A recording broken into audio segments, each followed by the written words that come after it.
guys? So ngayon po ay galing ako sa farm, no? Hindi ko na po yung na-videohan dahil yun na po ang aking laging na-share sa inyo pagpunta sa farm, kabuhan ng egg. So ayan, yun po yung ating karga hanggang doon sa likod. So ngayon po ang i-share ko naman sa inyo dahil pumikap tayo sa farm, yung diretso deliver po tayo. So gaano kahirap po yun. Aangkat ka, kukuha ka sa farm, ikaw magkakarga dito sa ating service, then ikaw din na magbababa. So gaano kahirap po yung ating ginagawa na yun. So yun po ang i-share ko sa inyo ngayon. I-deliver na po natin lahat ng karga ko po na egg sa ating mga customer. So ang wala lang po dyan, cooking oil, dahil hindi po masyado nagkaintindihan tayo ni supplier. Sabi meron, pero nung pumunta po ako sa store, so yun, doon natin nalaman na wala pa palang production or deliveries. So bukas na lang po, babalikan na lang natin yon, bukod na ano na lang po yun. Pero ito pong egg na dala na po natin, yan, ating pong i-deliver na yan ngayong araw. So continuous ko po yung video pag nandun na tayo sa company. A few moments later. Yan guys, nandito na tayo sa company. So hindi siya mag-video na, pero alam niyo na rin to, napapanood niyo na rin to sa aking mga vlog o sa ibang mga video. So ganyan lang tayo sa may padala. Sumobra. So hindi pa nanginit na yan, kaya nakakasama ng pakiramdam.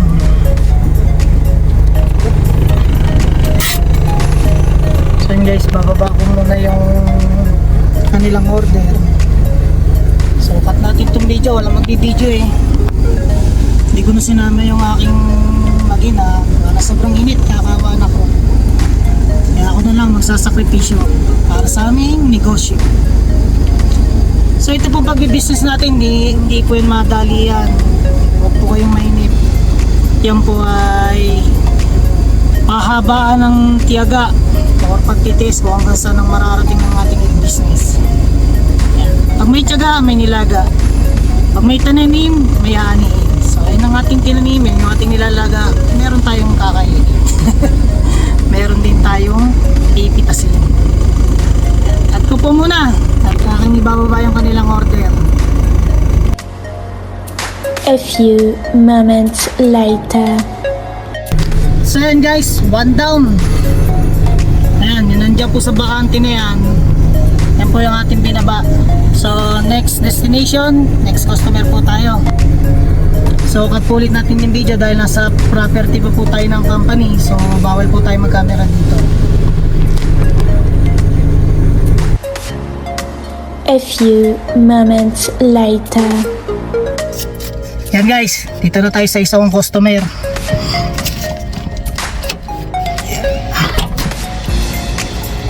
Hanggang sa maubos po yung egg na yan. Pero meron tayong isang customer na hindi mo nabababaan dahil kulang po yung ating i-deliver sa kanila. Dahil wala tayong dalang cooking oil. So sabay-sabay yung deliver natin sa kanila. Kaya may 20 trays na matitira. Ayun, yung nasa likod. So itong lahat ng nandito, share ko na nga sa inyong video.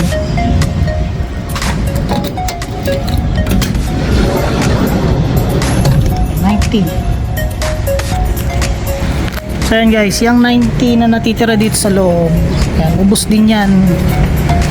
At ngayon, ang ibababa natin yung mga nandito sa likuran.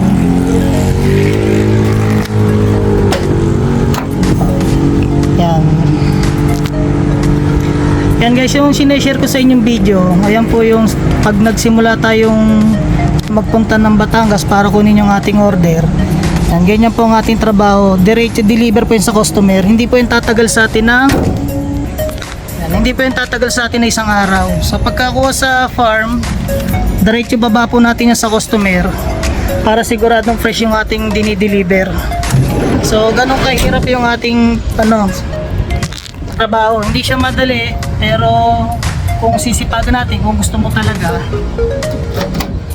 yan, pasasan pat darating yung time, normal na saya. Kagaya ko, dati bigat na bigat ako dyan. Ngayon, kinakaya ko na po mag-isa kahit yan, terikang init, inuulan, so kinakaya ko. So akin po munang ibababa itong order sa isang customer, then tuloy natin yung video. Sana pagbigay ako ng idea o inspiration sa inyo, no? So yun guys, na ibaba na natin yung order ng aking customer, no? So ngayon, ang kasunod niyan, syempre payment. So ito yung customer ko na mabilis magbayad. Pagkababa ng produkto, then nagbabayad kagad sila. So pasok tayo. Syempre cut ko po muna ulit dahil wala tayong permisa dito. So yun guys, no, nagkaroon dito ng senaryo. Kung hindi ko chinik yung resibo, mali yung naparesibo ng misis ko. So buti nag-check tayo, then kinumpute. So malaking lugay mawawala sa atin kung hindi ako nag-check. At yun, pagagalitan mo yung misis ko, bakit mali yung pagkakaresibo niya. Sobrang baba, halos pamigay na lang yung produkto natin, no. Buti nagdo-double check tayo. So next customer po tayo, then uwi na, pahinga na. Kaso bukas may schedule tayo gawa ng cooking oil, hindi natin dala. At yun, bukas natin itutuloy yung nakita yung dalawang order sa likod. So 20 trays pa rin po yun. Yan, yung 20 trays na yan, bukas na lang natin i-deliver kasabay nung cooking oil na order din. So ngayon po, uwi na muna. Doon na tayo sa last customer, then uwi na. Yan guys, di-deliver ko na rin yung, sana bukas na lang natin i-deliver kasabay ng cooking oil. So i-deliver na po natin para bukas cooking oil na lang. Wala na akong masyadong gagawin. So pahinga ko na yung buong linggo kasi magsisimba po kami. Baka hindi tayo makaatid ng mass gawa ng cooking oil, gawa ng hindi tayo nakakuha at hindi tayo nakapagpaano, hindi daw dumating. So bukas ko po pipikapin para yun na lang i-deliver ko, hindi tayo nagmamadali. So continuous ko po ulit, gawa ng kukuha ko ng push start na gagamitin para ibaba yung order nila. So yung mga customer po natin, tigo-kunti lang po ang kinuha. Simula na nagmahal na araw, humina po ang ano nila. So wala akong makitang push cart. So continuous ko na lang po ulit guys. A few moments later. Yan guys, ito yung order ni customer. Yan. So wala na po tayong karga dito sa likuran. Yan na lang sa gitna. So isa na po may-ari nun. Kaya itong lakad po natin ngayon papuntang farm. Yan. Delivery done. So pahinga tayo. Sunday. Cooking oil lang. So mabilis na yon. Itong matagal dahil per 10 trays ang buhat niyan. Kung marami yan, gaya niyan 200. So ilang beses kang pabalik-balik dyan. Hindi kagaya ng cooking oil. Ito medyo madali kasi meron silang push cart na ganyan. Kaso iba nating customer walang ganon. Walang push cart na lagay na ganyan. So ito pong araw na to. So itong araw na pong ito, no, delivery done tayo. So at yun po ay na 100% na rin po namin sa farm. Sinabi ko po dun sa mga boet, dun sa mas katiwala na taga farm, hindi po mismo may-ari yung katiwala na isort na ibukod na yung mga crack or basag kasi diretso deliver na tayo. So ipasok ko po muna yung order na yan, then next customer po tayo, last po yun, then uwi na. So yun guys, uwi na tayo.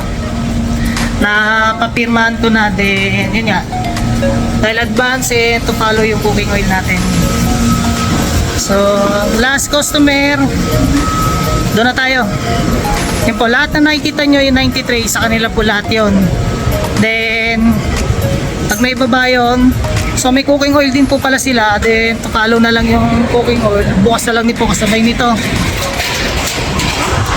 So yun lang, ilang bundle lang naman po yung madali ng ibaba yun. So let's go! So guys, last one, 90 trays. Yan. Makakapagpahinga at makakauwi na po tayo. So ganyan po yung cycle ng ating negosyo. So umalis tayo kanina ng alas 11, then 3:30. So ganun katagal lang po tayo sa labas. And yun, sa pamilya na tayo, diyan na maubos yung oras. Yung deliver pong ito, next week na po ulit ang kasunod. So once a week lang po yung ating ginagawang hakot at deliver. So ganyan po ka dali yung ating negosyo. Yun nga lang, pag dumating ng araw na yun, mahirap. Kasi dahil hindi naman siya talaga maramihan or maraming na order weekly or daily, so wala tayong tao. So kailangan ko rin pong solohin dahil lugi naman kung kukuha pa ako ng assistant or driver para lang sa ating negosyo, eh isang araw lang naman. So tiising ko na yun dahil mas mahaba naman yung oras ko sa pamilya ko. At eto, isang araw lang at ilang oras lang sa loob ng isang araw itong ating negosyo. So yan, ibababa ko na po yung 90. Then pagka baba po na, uwi na tayo. Pahinga, then family. So may pagkwentuhan ako sa aking mag-ina. Lalo ngayon, ang kulit-kulit ng aking anak, proud na proud din sa sarili niya. So maraming salamat guys sa inyong suporta at walang sawang panonood, pagla-like and share ng ating mga video. Sana na-inspire ko po kayo, no? Kaya ako po din ginagawa din ng video mga gantong cycle ng ating negosyo at sinasabi ko nga po kung isang araw lang po yung ating paghihirap na yan, dahil yun naman po ang totoo pagkahakot. And kung hindi naman namin i-100%, i-deliver na namin kagaya ngayon na ginawa ko po. Diniliver ko na dahil na 100% na. Then ibababa na sa mga customer, then uwi na tayo. So isang araw lang. So ilang oras lang tinagal natin? 4 hours. Yung natirang oras sa pamilya na. So dara ng ilang araw, yung Saturday. So dara ng ilang araw, Monday hanggang Friday. So may 6 days tayo na nakalaan sa pamilya natin yung time natin, no? Pero maganda na sa negosyo natin na pagsusupply ng ganyan sa mga company, halos parang sumweldo ko na rin isang linggo, no? Kahit nasa bahay ka lang, isang bagsakan, pero yung kinita mo dito parang pang isang linggo mo rin na sweldo sa nung nagkukumpanya ka. So ako po yun. So maraming salamat po ulit. So peace out and God bless.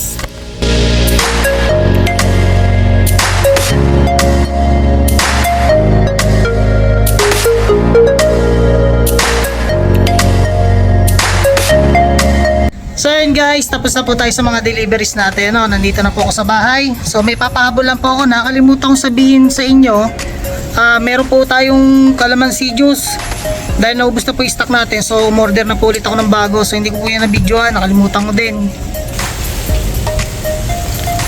So yan po yung ating calamansi juice, isang box, tapos yun po yung pasobra. So yun lang po, hinabol ko lang isa nating negosyo, kahit madalang yung pagbili sa kanya or matagal maubos, at least naubos isa sa mga nagkukontinue sa ating produkto. So yun lang po, peace out.